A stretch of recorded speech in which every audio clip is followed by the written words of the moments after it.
L'histoire de ce milliardaire va vous étonner, il y a des belles leçons à tirer. Étrangement, l'histoire de Suleyman Ar-Raji est très peu connue. Pourtant, il détient le record de la plus grosse donation de l'histoire, auparavant détenue par Bill Gates.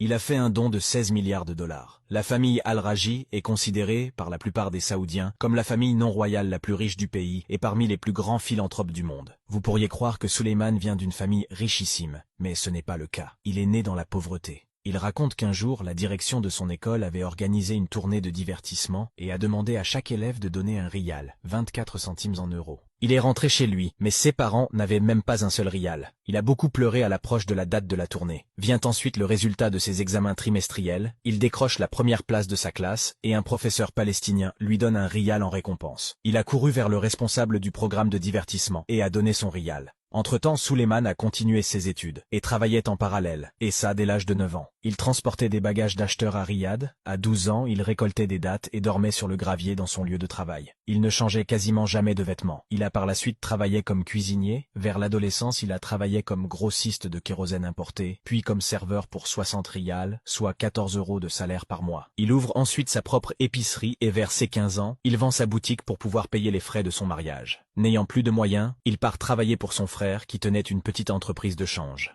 Suleyman va vraiment connaître le succès en 1970, lorsqu'il a séparé son entreprise de son frère et a ouvert sa propre société de change, qu'il a ensuite développée avec plus de 30 succursales à travers l'Arabie Saoudite. Il s'est ensuite exporté dans quelques pays arabes. Il a ouvert par la suite une banque islamique qui ne contient pas d'intérêt. Et il a même rencontré des dirigeants mondiaux pour les sensibiliser aux problèmes liés au taux d'intérêt dans le système bancaire traditionnel. Suleyman est devenu richissime au point d'être compté parmi les hommes les plus riches du monde. Le magazine Forbes estimait sa valeur à 7 milliards de dollars. Mais Suleyman, malgré ses succès, il a toujours gardé en mémoire son professeur qui lui avait donné un rial. Il part donc à la recherche de son professeur, et il le trouve à la retraite, et dans une situation très précaire, au point où il n'avait rien pour allumer un feu. Il demande à son professeur de monter dans la voiture et lui dit « Je vous dois ». Son professeur répond « Que peut-on devoir aux pauvres ?» Suleyman rappelle à son professeur qu'il y a quelques années en arrière, il lui avait donné une récompense d'un rial. Son professeur étonné sourit et lui demande si c'était pour lui rendre ce rial. Suleyman se gare devant un bungalow devant lequel se trouve également une voiture très chère, et dit à son professeur que le bungalow et la voiture sont désormais à lui, et va prendre en charge toutes ses dépenses. Les larmes aux yeux, son professeur lui rappelle que le bungalow et la voiture sont magnifiques, mais que c'était trop. Suleyman lui dit « Mon bonheur était plus grand que le vôtre lorsque vous m'avez remis le premier prix du rial ce jour-là. » Il achète par la suite un immense terrain et plante des milliers de dattiers. La plupart des dattes provenant de Médine et de la Mecque sont probablement issues de ce terrain. Cette plantation est estimée à 60 milliards de rials, soit 14 milliards et quelques millions d'euros. Suleyman a fait de ce terrain un waqf. Tout l'argent généré par ce terrain est donné à des œuvres caritatives et sert à financer des biens d'intérêt public partout dans le monde. Il construit des mosquées, finance l'éducation des enfants et beaucoup d'autres choses. Il n'y a pas une ville en Arabie Saoudite où les mosquées n'ont pas été construites avec l'aide ou par la famille Al-Raji. Il a aussi créé la plus grande ferme avicole de tout le Moyen-Orient. Le magazine Forbes l'a nommé comme étant l'un des 20 plus grands bienfaiteurs du monde. En 2010, alors qu'il est multimilliardaire, il abandonne toute sa richesse. Une partie est donnée à sa famille et une autre en donation. Plus tard, on lui a demandé s'il avait gardé une maison, une ferme ou un salaire. Il a souri et a répondu tout simplement rien, et a rajouté qu'il était bien couvert. On lui a demandé ce que ça faisait d'être un multimilliardaire sans argent. Il a souri et a répondu « Je me sens léger, je me sens libre, je me sens comme un oiseau. Et quand Allah m'appelle, je peux répondre à son appel sans aucune condition. Quel soulagement !» Nous ne pouvons donc que demander à Allah d'être satisfait de cet homme qui a mis toute sa richesse dans le sentier d'Allah et a abandonné cette richesse afin de partir léger quand son Seigneur l'appellera. Chaque partie de cette histoire est remplie de sagesse qui mérite d'être méditée, mais cela vous incombe.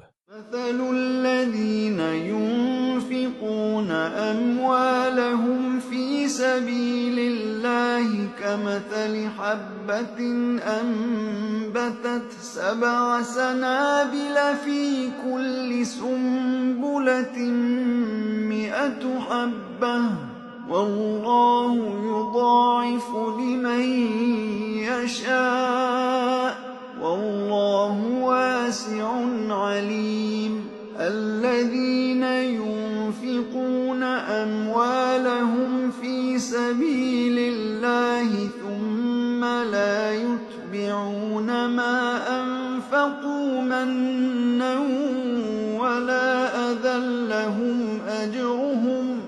لهم أجرهم عند ربهم ولا خوف عَلَيْهِمْ وَلَا هُمْ يَحْزَنُونَ